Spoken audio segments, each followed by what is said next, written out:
I know that you are very opinionated about AI art use, Mm. but and like using it, or I shouldn't say opinionated. I feel like that's the wrong word, but like Reactive. yeah, you have your strong Yeah. strong ideas about it, because I to a degree do agree that it's not something we're going to be able to just pump the brakes on and stop like some people call for.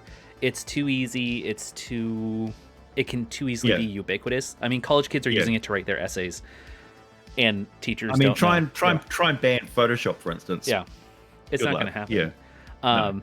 No. Where do you find the line for AI that people probably shouldn't cross? Because at the same time that there's AI art and there's writing, there's also the concern of like the actor's strike, where it's like you could literally steal someone's identity, put it in a movie, Yeah. and that they were never in. Yeah. Good. That's the exact question to ask. So my line is about honesty and transparency, and about the actual work that you do. So for me, it's a force multiplier because I don't have the resources to pay a lot of artists to do original artwork for the amount of art stuff that I use in my videos and publications.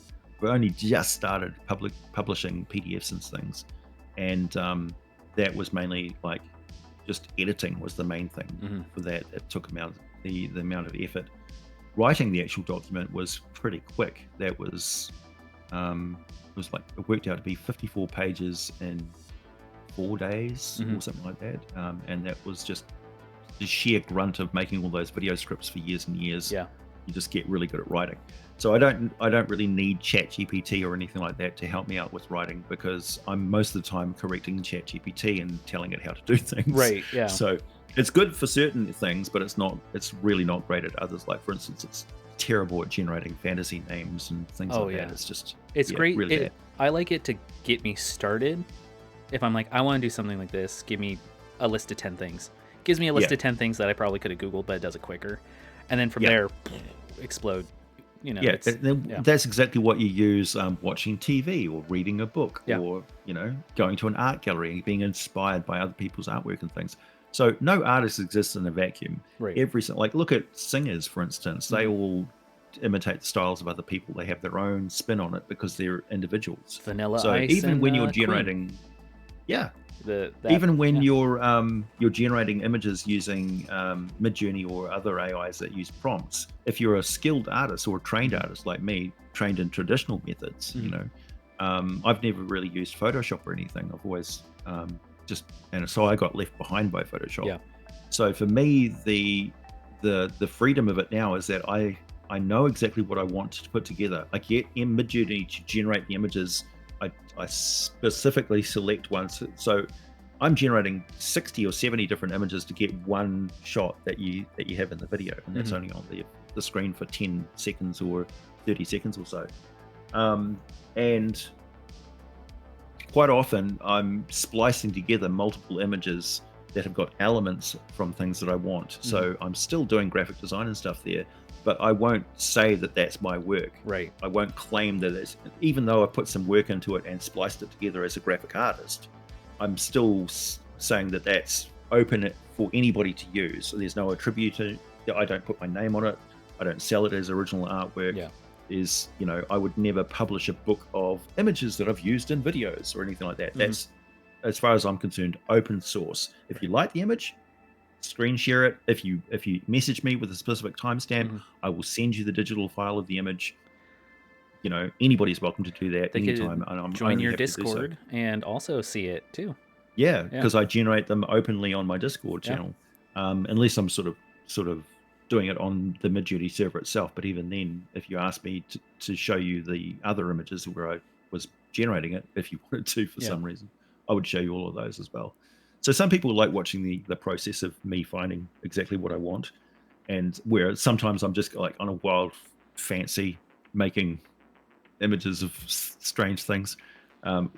Quite often, like if you see a really bizarre string of generated images, it's because we're in the Discord chat. We're talking about something about politics or products or consumer culture or something, and so I'm making fanciful Barbie spam or something like that. I don't know. That I did enjoy that. I was because because of this, I'm in so many different discords, but I was checking out your Midjourney art and I saw that there was like one trend that kept like coming up. I'm like, oh, that's probably going to be in a video. And then when I saw it in the video, I was like, haha, there it is. Yeah. It's actually, it makes it kind of like a fun, like Where's Waldo style game.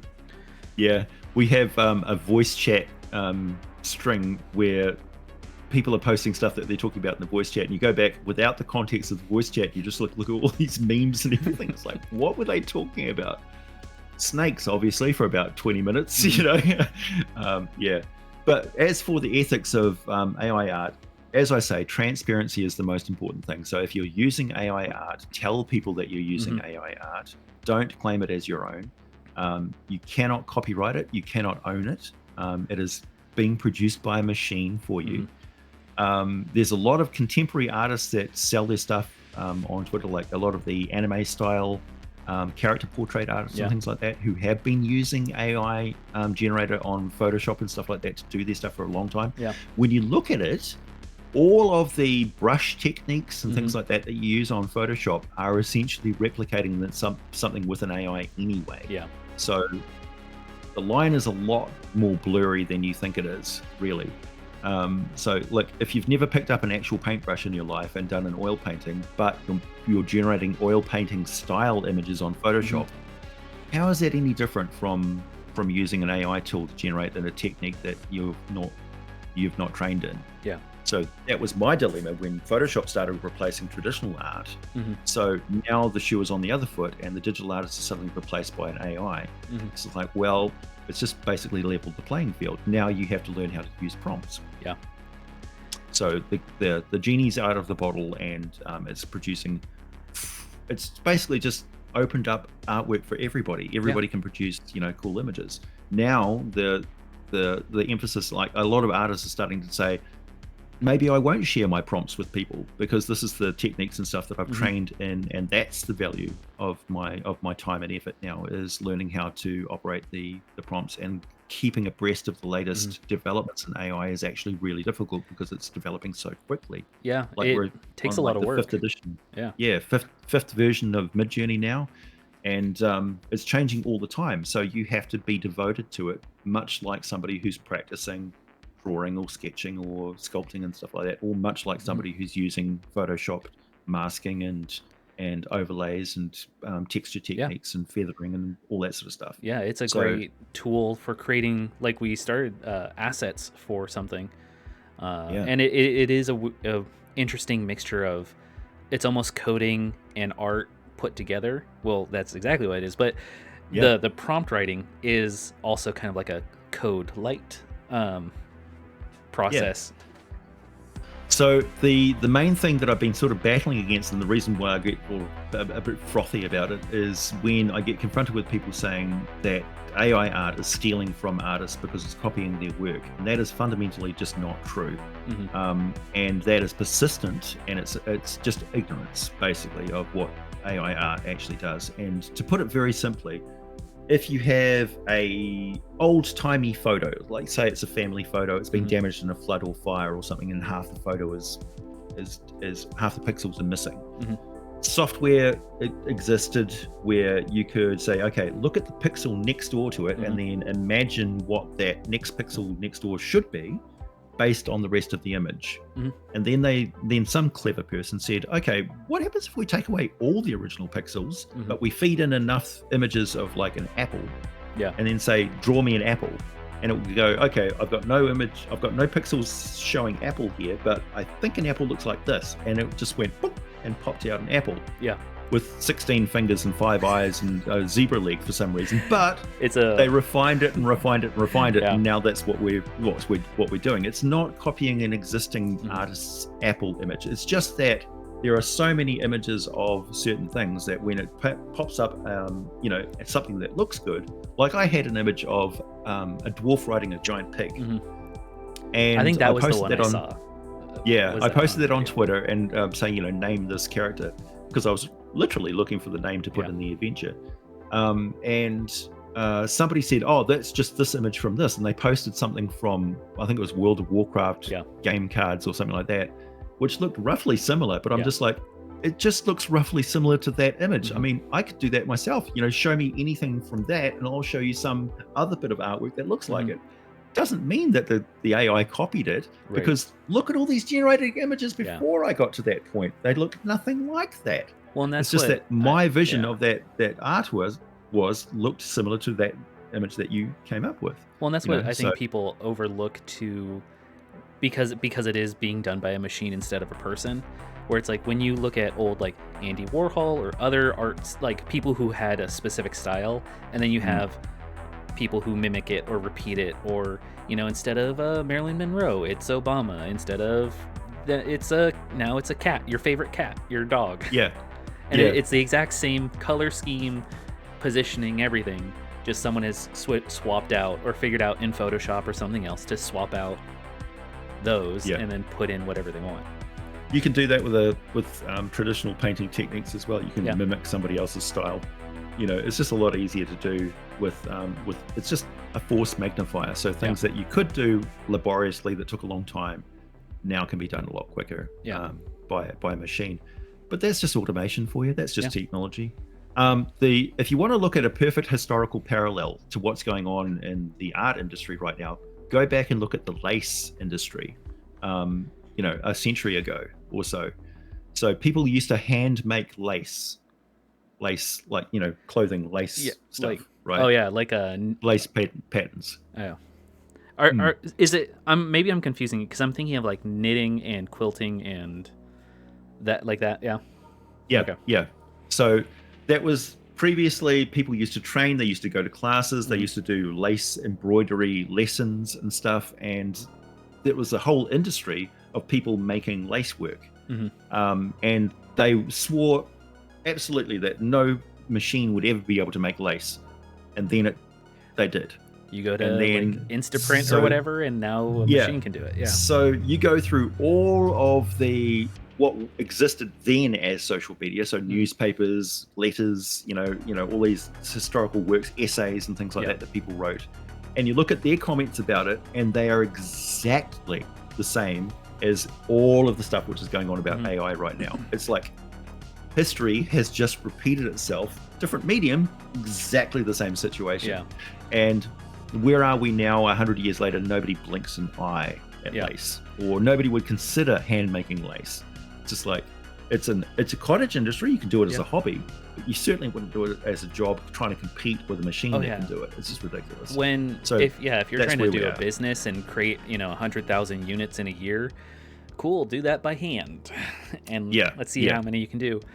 My brain immediately thinks of, I'm sure it's probably out there somewhere, of like, it's not a real blanket unless it's done by a loom, and then you have like someone working a loom, and then someone else who has a blanket, 10 blankets, whatever, that was done by a machine. Like, oh, okay, well, I'll still use there's my even blankets. like American folklore, Paul Bunyan, and he's competing against a guy with a chainsaw.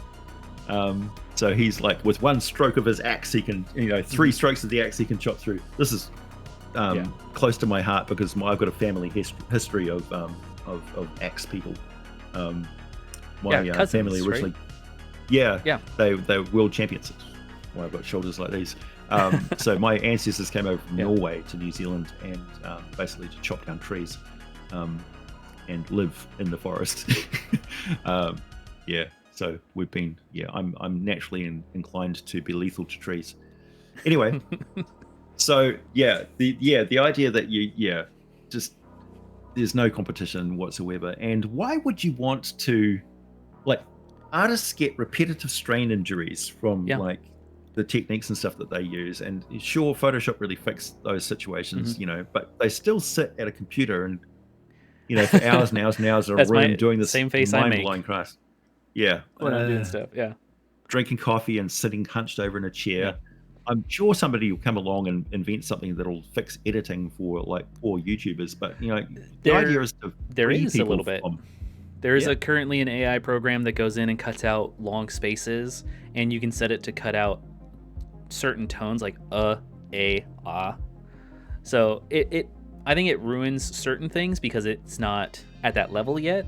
There are times when you want that pause and you want the, I don't know. Yeah. Versus the it just human element. automatically cutting it out. Yeah. Yeah. Oh, they'll get there. They'll get there. Yeah. But yeah, so the idea is that we free people from these laborious, mind-numbing jobs that turn them into machines, and allow them just to be creative. And that's what I'm experiencing from AI art. And so I'm not going to stop using it because I don't see anything wrong with me using it. Nobody's worse off because of it. Like beforehand, and this is the irony, people say that AI art is stealing from artists. Beforehand, when I was making videos with montages of images, those were sourced from DeviantArt and ArtStation and places like that. And I put the artist's name on the image, but I didn't ask their permission. Right. So I was literally stealing their artwork and putting it onto monetized videos. But that was acceptable, but doing AI art is not acceptable. Yeah. That doesn't make any sense to me. Yeah. So yeah. As far as I'm concerned, I've just improved the situation. Nobody's getting their artwork used against their wishes and stuff. I think it goes back to what you said about just being open and honest about it, saying like, yeah, this is AI art I made through Midjourney, versus being like, I painted this for 8 hours to make this one 10-minute video. Right. Yeah. So if I'm gonna sell let's say I put in, I had a bunch of PDFs with the random lists of tables for magic items, magic potions, monsters, a monster making table system, and I use AI art to illustrate the pages and stuff like that, and had an actual editor that I was paying to do the layout and stuff for me. If I kickstarted that book, I would get a paid artist to make the cover art for it. And I would have as many as I could afford splash pages of an actual artist's work in there, properly attributed with their name and everything on there, and state, this is an artist's work, and anything else that you see in this book that is not specifically marked off on the pages here is computer generated art. Right. So that is the best that I could do, because that's realistic. Yeah. So you can't afford to fill an entire book with art, because I'm not a major production company with corporate dollars behind me. And I don't want to kickstart something like just to pay artists. I want to be able to concentrate on the writing and getting the content as best as I could. And I can assure you that that's not using ChatGPT or anything to do, because ChatGPT can't do what I do. Yeah. So quick anecdote about a big company using art. I love the Eberron expansion book for D&D. The only thing I had as an issue with it was that it used the same stock art that you can get on DM's Guild in that book. So I'm like, historically free art filling the pages. Cool. Yeah. Okay. It felt dirtier almost than just if they had used AI art at that point. Yeah. True.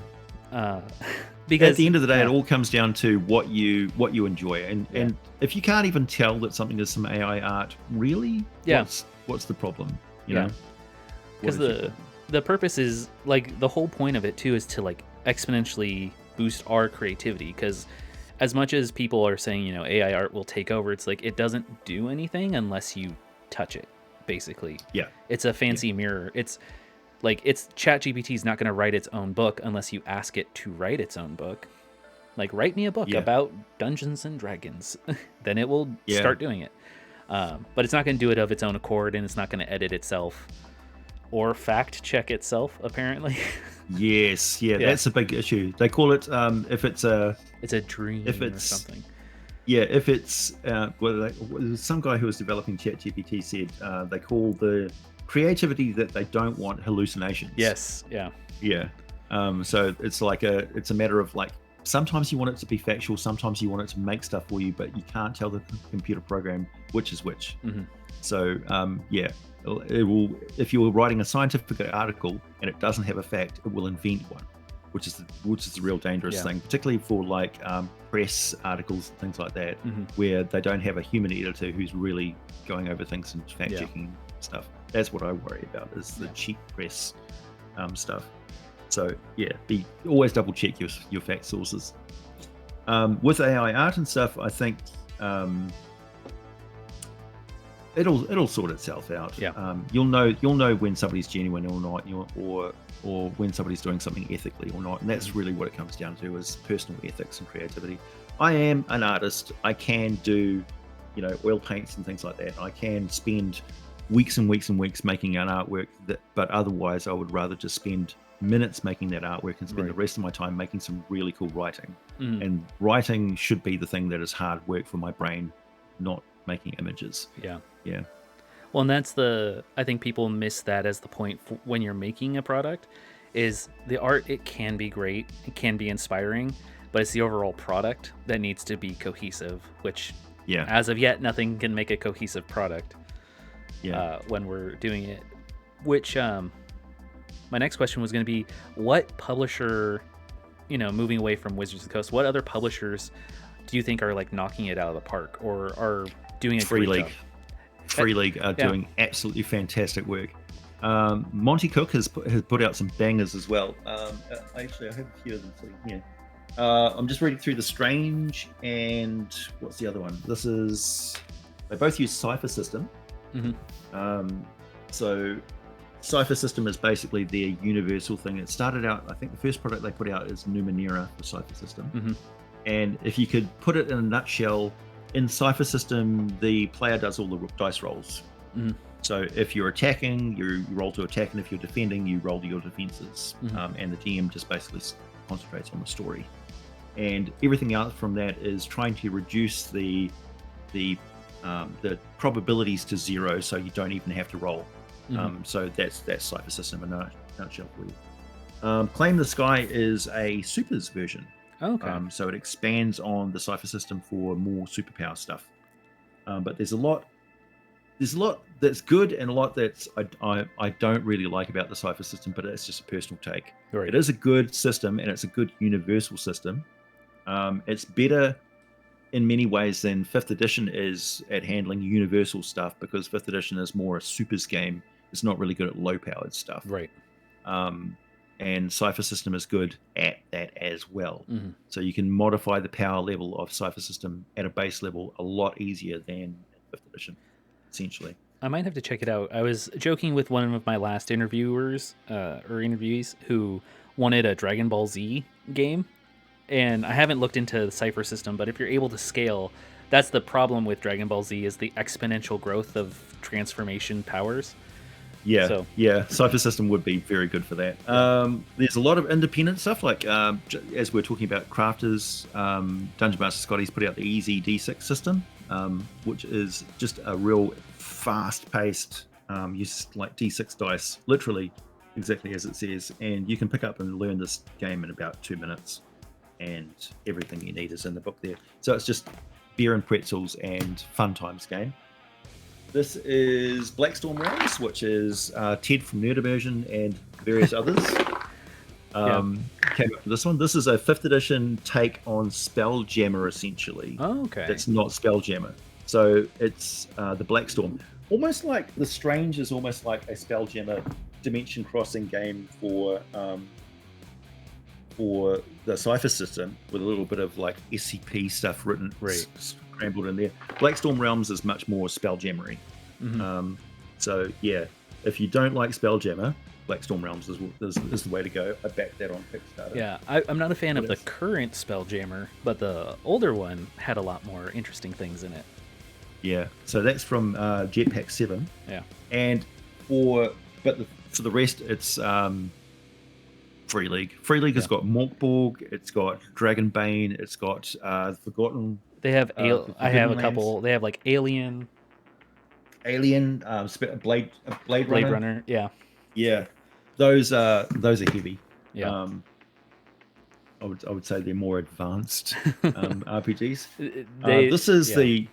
This is the player's handbook from the Forbidden Lands. Just look at the quality. Yeah. It's like leather. It's got like this thing. It's a really, really nice box set. Forbidden Lands is a strange game. Like, it's based on the same sort of rules as their Dragonbane. Dragonbane has been around. It's the Swedish version of D&D that's been around for years and years and years. And then they used the same sort of dice mechanics for a lot of their different games. So the benefit there is if you learn it for that game, you learn, like if you learn Alien, you can learn, you basically already know Blade Runner, Right. And if you know that, then yeah, a lot of the other games, Vassin and oh yeah, I have Besson too. That was the other one. yeah, I was trying to think and of. Tales of the Loop is like a kids on bikes type thing. Yeah. So yeah, really good. And I love the fact that these days, a lot of 5th edition players are learning the dialogue, the language of different gaming that a lot of the old school players, because old school players by default have always played a lot of different games. Yeah. Like, There was no not just monolith D&D. of like. Yeah, there was no monolith. Yeah, so now the language that we use, like a kids on bike style game, or a SCP, or a X-Files type game, or a Call of Cthulhu-esque, or a vampire-esque game. So it's like, yeah, that sort of language that we use for stuff. Because in one of your live streams, one of the things that you commented and I like and I mimic is, one critique you had is make sure that the rules of how to play are in the first like 3 to 4, or at least the beginning. Put them in the beginning of the book. Put a starting adventure in your books, man.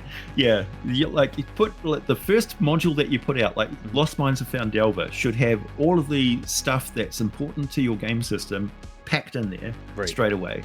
Yeah. And make it like a solo thing. That was one of the great things about D&D Basic, the basic box set, is it had a starting adventure where you're fighting the wizard Bargle and you know, Alina the cleric and stuff, and you literally read through and get how the game is supposed to be played.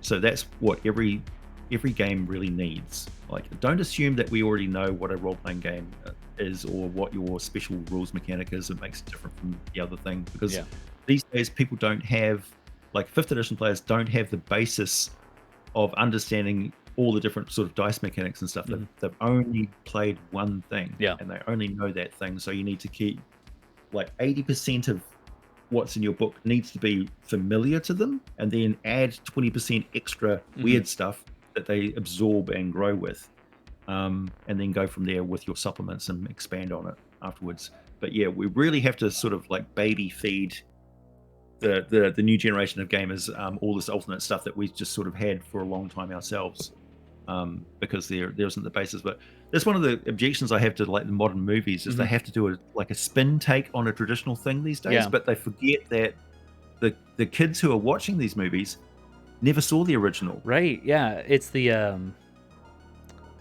it's a term. I like it too. It's taking the trope, subversion of the trope. Yeah. So they're subverting something that the kids don't have the original for. So all they get is a subverted version of a reality. So they have no idea what we're talking about. And as far as we're concerned, everything they've experienced is weird. Yeah. So like, yeah. Well, and to go back a little bit too about how like we have to kind of make Fithy easier or more digestible for people is I may not look it, but I'm actually quite old. But like going back and playing the original like Star Wars tabletop RPG, or going back and playing, you know, 2nd edition when I was a kid, doing things, because it's popular now to play tabletop RPGs, you have more like casual gamers that are used to casual phone games, casual other games where it's like, I want to be able to pick it up in 5 minutes and put it down in 5 minutes. So then you're seeing that trend in gameplay mechanics too. It's like, okay, yeah, you might have to take an hour to learn it, but then you know it. Versus other games where it's like, it'll take a week of intense gameplay, but you'll really enjoy it. Trust me. Yeah, it's tricky because you've got like 20% of what you read should do 80% of the work. So I really like games that have a simple dice mechanic or a simple game mechanic that does a lot of the legwork for you. Not a lot of different systems that do different things, because that's really mentally draining, learning that as in one big lump sum sort of thing. And even I like look at a full like 400 pages or something like that. Like what's this one? Like if you look at the Cipher System book, for instance, that's their base core system. It's a monster, and this isn't like fluff. Sure, they've got all the monsters and stuff.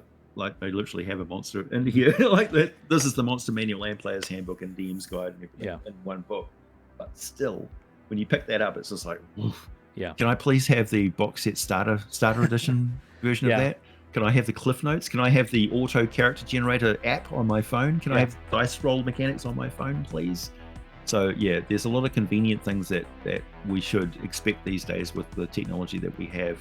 And it's okay if you're just like an independent person and you can only like, you know, that's the beauty of like Scotty's D6 system. It is literally that easy. It literally only takes you a couple of minutes to sit down and play that. The rules for Cypher system, if you just sit down and explain it to somebody, you can explain it to them in 2 minutes. Yeah. The book is very wordy and should have like a Cliff Notes page or so right in the very start. And certainly don't have like this bit of the rules, please reference page 600. Yeah. Go to page 600. Read that, but please, this is not a choose your own adventure book. It's a manual that you're going to be referencing at the table. And certainly make a game system that you don't have to reference a book at all. Yeah. Like make it that simple. Well, that's what the idea is, to progress the hobby, not, you know, just make variations on the same mistakes. Yeah, I don't know if you have access to, but like Evil Hat Productions and their like Monster of the Week is another good one where it's just like 2d6. You have 4 stats. Is it cool? Is it tough? Is it smart? Whatever. Just roll, you're done. You're good. Let's go. Yeah. They keep the numbers small on purpose, like +1, +2. That's about it. When we started out streaming games online, we noticed right from the outset that it was a different type of gaming. That watching traditional role-playing games where you're rolling all these dice and stuff like that is like watching paint dry, because the process of combat and stuff is not exciting because it's not taking place spontaneously and quickly as a entertainment medium that you watch. Sometimes it is like the Acquisitions Incorporated games were fun to watch because the guys that were playing it were really funny. They were comic artists, and they were just, you know, Will Wheaton and a bunch of comic artists made a magical combination for some reason. And Chris Perkins as the DM. And then you got Critical Role, and that just sort of exploded as an entertainment medium because those were actors, and they were acting the characters and stuff, and the dice rolls and all that sort of stuff was in the background. So when they were putting out their rule sets and stuff like that, I was really expecting them to put out a very rules light sort of system with a lot of fluff text and stuff about their world settings and things. But they went with 5th edition because it was the most ubiquitously played. So we had Wild Mount and stuff like that. But you could see that the writing was on the wall as soon as the OGL thing happened, that they were going to leave immediately and do their own thing. And I'm so glad they are. But for us, when we started out, I was a big proponent of this, saying, look, we need to evolve the game into the new ecological niches that it's in, like a biological thing. So we started off with this rat, and now it needs to be wombat rat over here, it needs to be hippo rat over here, it needs to be kangaroo rat over here. So a convention game is where you have random people joining your table, needs safety tools. It needs all of those things as well. A home game with people that you've known for years does not need safety tools and stuff like that. A streaming game where you're doing stuff like you're pre-recording it and stuff also doesn't need safety tools and things. Well, that's kind of like one particular instance I can think of. There's like a yes and no kind of thing with that one, because there's definitely some groups and people I talk to that, like, again, it's their home game that they figured out how to stream, and then there's other ones where it's like people want to start a stream and then they just grab 5 random people. And it's like, you should definitely use some safety tools because you don't know anything about these other people. So what do they call it? A pickup group, a pug group needs safety tools, whatever medium that is in, whether it's convention or it's online streaming games or chat room type games. But if it's just people that you know, you don't actually, the more familiar you are with the person or the people, the less rules you need, really. And the more it is for broadcast, the more streamlined that system needs to be. So that's the sliding scale, you could say. And 5th edition just is not fit for purpose. Like 5th edition was it's AD&D. So AD&D was a progression of a game that was designed to introduce wargamers to role playing. Yeah. And so now 5th edition needs to be a game that introduces streamers and voice actors and character actors to a little bit of wargaming. Right. Because it's like 80% display right. and 20% mechanics. Yeah. So, yeah. Well, and that's where I find it interesting to listen to other people's podcasts. And the hardest part is the moment the DM says roll initiative, everything stops. Because all the 20 of your monsters you have to roll for, each of your players, any companion creatures, whatnot. I mean, my cheat I do is just, is there a boss? Are there mini bosses? Whatever. Okay. Boss goes at 20 or 0, depending on how the players have done. And everyone else goes at the 10 or 5. Or the monsters go at 10 and 5. And if the players want to roll, they roll. But I don't roll anything for my 20 NPCs doing anything ever. Yeah, I had one game where I was using the Palladium system, the Heroes Unlimited system, with some tweaks for sub-minor powers and stuff, because I know that system like the back of my hand. I can literally play it without the books. And we were playing a version of the Tick comic, the Tick character, Tick and Arthur. And it was like the Tick world, say. So you had these sort of like off-brand heroes. Like one guy whose powers were everything involving fast food, so he could squirt hot oil and things like that. Another guy whose powers were he had extraordinary powers over chewing gum, like bubble gum. Green thing. I'm imagining like Green Lantern but with chewing gum. Yeah, exactly. Yeah. Like Spider-Man, repelling with chewing gum and making structures and things. Disarming people. And we streamed that game. It was a big group. It was like a themed game around there was a kid who was stealing all the candy because it was like Halloween, and he could make like toys come to life and things like that. And at the end of the adventure, some of the people there were like, I didn't actually roll a dice the entire game. It was almost purely narrative, and we just didn't really need to roll anything because you don't in a game like that. It was fast paced and it was fun. Everybody was involved. Their character got to shine and do a thing at certain points. Everything was just a little bit ridiculous. It absolutely maintained the idea of that adventure. They literally felt that they were in a Tick comic cartoon. And at the end of it, they were just like, I didn't even notice that there were no mechanics really going on there. You just adjudicated everything according to the framework of what they should be.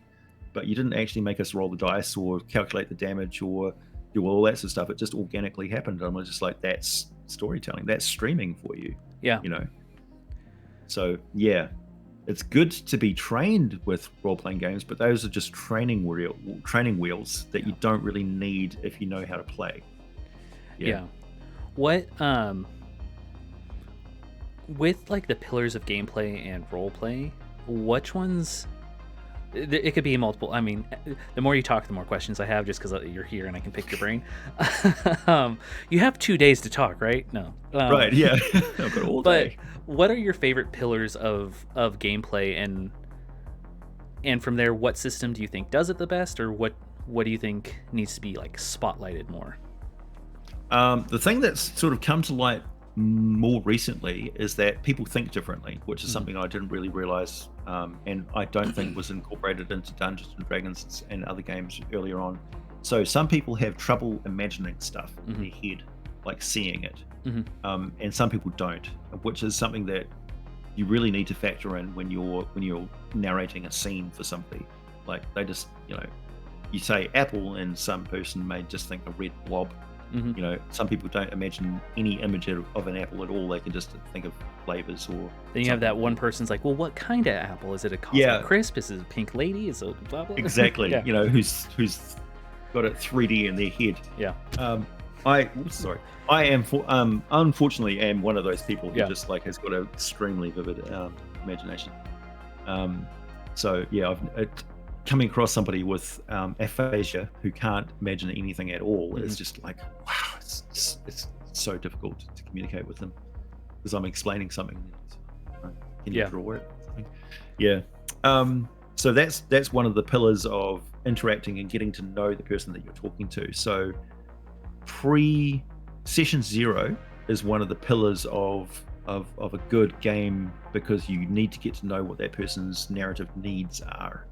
And also you as a dungeon master get to like there's a certain aspect of this game that I really want to fulfill for me. I'm not just doing this as a service to everybody. There's a certain element of gaming that I really like to do as a dungeon master, and I need a group of people who allow me to do that. Like, I really like intelligent magic items. Sometimes I'm with gaming groups and they hate them, and they'll get rid of them as soon as they can. I'm just like, I want to play an NPC. Like, I want to be the NPC. Like, you know. So yeah, there's that. Or you have people who really, really hate like voice acting, anything. Like they hate telling characters stories. Or you've got players who like don't put humor into the story. We'll do the humor. You just narrate the scene and stuff, and our characters will be the stars of the show. It's just like, yeah. Or people who are playing like a serious horror game like Call of Cthulhu or something, and they keep doing wisecracks and they keep breaking detention and stuff. It's like, that's why I'm not allowed at Call of Cthulhu games. Yeah. The thing is, like, tension can only be maintained for a certain amount of time naturally, organically anyway. You got a 15 to 20 minute stretch where you can keep people on the edge of their seat by over describing stuff and things like that. And there's certain techniques that really work that way. And once you learn them, they're like a weapon. Like, I've got the ability to describe horrific details in such visceral ways that I can make people physically ill at the table. So I have to very carefully navigate. I've got one friend, his name's Alex. Hi, Alex. And I have to tone it back. Like, there was one scene where somebody was doing a summoning ritual for demonic forces nearby, and it rained maggots. And I was describing his character walking through the scene and the squelching and all that sort of stuff, and he just his imagination was so vivid that he couldn't handle it. Just like, AJ, red card. And I was like, oh, that's the first person that anybody's ever said, you know, stop. And I was like, oh, what's the problem? It's like, I can't handle that, and it's going to make me sick. Well, and that's a good tool too, like using the red card, because there are times even in my gameplay where I know my players pretty well, and I'm sometimes surprised when they're like, this one thing I can't do it because you described it either my brain and your description made this beautiful disgusting baby that I just can't look at right now. Right. Yeah. So can you stop? I'm like, I didn't realize I had like tryptophobia until you started describing the holes with the maggots in it, and now I'm just like, I realize I've got a phobia about this and I can't get that image out of my brain. It's like, oh, sorry, I didn't realize. Yeah. Safety tools are not just for people who have had trauma. They're also just for ordinary people who are like, ugh, can we like not? Yeah. I just had dinner, you know? Well, because it's also about having fun at the table. And if, you know, your DM is constantly making you feel sick or not having fun, you need a way to tell them that's like a socially acceptable method that everyone agreed on. It's like, hey, I know that you're enjoying, I'm going to call out one of my friends, but I know that you're enjoying this very vivid description of these two monsters doing it, but no. Yeah. I almost never put anything sexual in my... Yeah, never, actually. I think the only time we had anything like that was a relationship between two male dwarves, because the particular player that I've known for years and years and years really wanted that for his character in the game. I was like, okay. It was really good.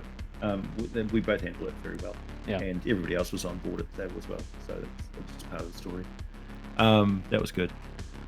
And it's not just the DM and the player interacting that need safety tools. It's players and other players as well. And if you're a DM and you notice something going on, it is okay to stop the game and say, hey, that's not cool.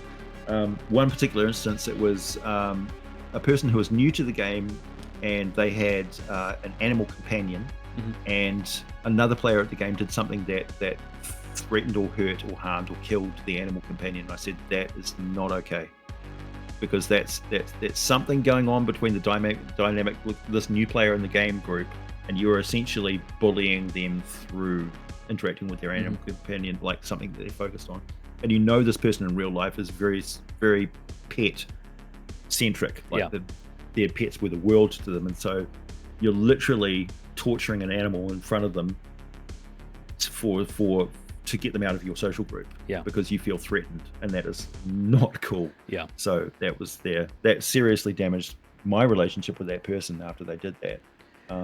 And yeah, That's the I don't think I kicked myself because I didn't step in and stop it right away. That's the other thing that I think people get surprised about till it happens is we think it's just like, on one aspect it is just a game, but there are those moments that will ruin friendships over in a game. Because like I had one where the DM was really good friends with another person, and we were in a game, and it was supposed to be fun, except for any time, you know, my player wanted, or my character's like, well, I wouldn't technically do this mission, so can I like go home? No. Okay, I guess I'll go with the group. And then their friend gets all the magic items, all the other things. I'm like, okay, this is more like you're playing with them, and then we're all just kind of around. No, I'm not. And it's like, okay, well, now I don't want to play with you ever. Right. Yeah. That certainly happens. Other little things as well, like particularly if you're meeting in person, or you've got a scheduled time to start and somebody's always late. And there was one particular case where there was a couple that would show up 15 minutes late every single time, and they would bring food, and it's just like, well, nobody asked you to bring food, and you're spending time to go and get the food when the game is already supposed to have started. So you're basically wasting 15 minutes to bring food for yourself, ostensibly to give it to other people and share, but we actually just wanted to start on time, food or no food. And they're like, they were offended by this, you know, and I'm just like, look, man, that's not okay. Like, we've only got a certain amount of time to play, and you've just wasted 15 minutes of our time. Sure, you've got food and stuff, but nobody asked you. But like, this is my house. If I wanted everybody to eat, I'll cater, you know? Yeah. So it was just sort of annoying, disrespectful. Yeah. So there's a certain amount of that. And that's where it comes down to, again, rules, mechanics and stuff don't really matter when somebody's doing something antisocial. It's you need to be, I suppose, the more you role play, the more you interact with people, and the more that you interact with people, the more you are exposed to social situations, and the better able you are to navigate through just sheer experience. Yeah. So role-playing games are a good facilitator for socializing yourself, I suppose. And some people, they haven't been socialized properly as a child, like a puppy, you know. It's gonna be problems around other dogs because they've never got socialized with other dogs. But some people are like that too. They never got properly socialized. So one of the pillars of pillars of gaming are comedy, tension, horror, so emotional stuff. There's the game mechanics, which is certainly a part of it. There's the props and tools and the medium that you're playing it via. So whether it's online or in person or whatever. So there's lots of different pillars that make up a game, and not all of them are vital, but one of them I think is vital is people. Right. You've got to have people involved. So playing a game with you and an AI, it's just a video game. Yeah. It's not a role-playing game. I've always kind of had an objection to electronic games calling themselves role-playing games. Yeah. Because it's not really. Yeah. Like, sure, you're interacting via a character with certain traits, which is a role, I suppose, but it's not really the same thing. They should have made a new word and not borrowed ours. That cat's out of the bag, so I can't really ban that. So. Well, that's where it'll be a long time before AI replaces the DM 100%. Because even like playing games like Skyrim or Fallout or the new Baldur's Gate, you can't romance an NPC. Well, okay, you can, but like you can't do it how you'd want to, or you can't just do whatever you would do in a tabletop role-playing game. Yeah, you're not going to open a door and there's a Dalek from Doctor Who there. Yeah. Or have a character suddenly have a Goa'uld take, emerge from their brain or something. It's like you can't just throw anything in there because it doesn't have the infinite creativity of the human brain. Right. Like, just nothing comes close to what can happen in a role-playing game. Nothing even touches the sides of how cool a role-playing game can be. Yeah. I've already had you for almost 2 hours now. It's been 2 hours. Yeah. All the time has flown. I'm just having so much fun. I'll have to do it again, or ask you again in some months, and see if anything changes, because everything's ever changing. I think some of the last questions I always like to ask are, what is something that you're looking forward to in the coming future, either for your show, like your YouTube channel, or the Kickstarter or anything?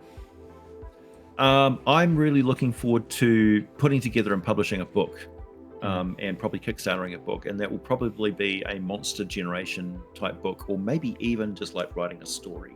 Right.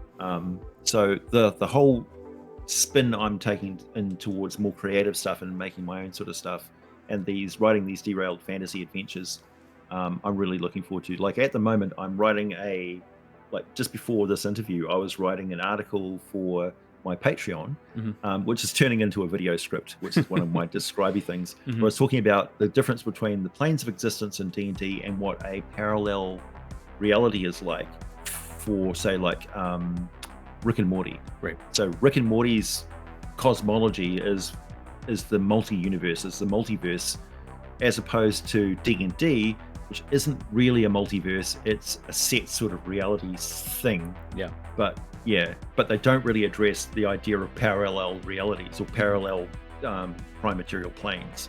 So that's what the sort of conversation was. In my next, the Crystal Curse of Ebonhold, it does talk about parallel realities, and it goes off on a weird, wild tangent that sort of starts off like makes no sense at all, and then once you figure out what it actually is, it's like, oh, that's brilliant. Okay, I see what this I see what this is. And then it each element that I introduce to the stories adds a whole bit to the world of that you're playing in. So in this one, it's like, what do the pluses on magic items mean? Like, what are they actually? What does that represent? How do you build pluses in a magic item? So at the end of the adventure, you will understand what the pluses actually are. It's just like, it just changes everything. Yeah. Like, so that's what I'm really looking forward to, is I'm expanding on and subverting and saying, look, if you take the rails off me, take the shackles off of Forgotten Realms, I will actually show you how to world build in a way that you've never really thought of before. Yeah. So that's what I'm really looking forward to going forward. With that, because it reminds me I could have a million final questions. Last one that I wrote down is, what are your favorite cliches when you're writing? Meeting in a tavern is always a good one. Like, cliches work because they work. Like, the cliches for a reason. Yeah. So what's underneath the cabin? Oh well, the guy at the tavern's got a problem with some fire bugs and some giant rats in his basement, and then it's like, oh, you come across a giant spider, or the dwarves are like rooted in tradition, and the feud that they've got going on just makes no sense because you haven't been around for 300 years where it develops sort of things. They're like grumpy for a reason. They're not all stupid alcoholics. The elves have difficulty making a decision about something to a stupid degree, to an alien degree, because they can wait 100 years and still make the decision. Right. The orcs are like raiding and stuff like that through forces out of their control. Like, the reason why they're doing it is not because they're bloodthirsty savages. It's because the shaman has basically sent all of the youngsters off because they've got an overpopulation problem, and if they all stay where they are, they're going to starve to death. Yeah. So that's why they're raiding and stuff like that. And he's built up this whole social, like, counting coup thing going on, so that it gets rid of the youngsters who are probably going to cause him problems in his power structure, right, by challenging his authority, because they're a bunch of like over-roided up idiots. They're getting old, and they're like, well, it's our turn to take over. So yeah. Just like, watch Sons of Anarchy if you want to get some orc culture. Yeah. That's a good point. I didn't put those together. That is a good point. Yeah. So everything. I think my favorite trope in D&D is anything can be developed if the player's taken an interest in it. Be prepared to go down any rabbit hole they want to investigate. Or Vorpal rabbit hole, and exactly. And maybe it'll just be a scratch. The rabbit hole that we're about to the rabbit hole that we're about to explore in the Crystal Curse of Ebonhold is, I think, going to change people's perspectives a little bit. And it's definitely an ambitious project of mine, but it's one of my favorite things that I've ever done in D&D that I'm replicating in the adventure to bring to everybody else. So it's crazy. It's wild and crazy. I gotta stop there because, like I said, Okay. save some for the next time, and then also we could talk for a while. Yeah. But I'll stop recording here.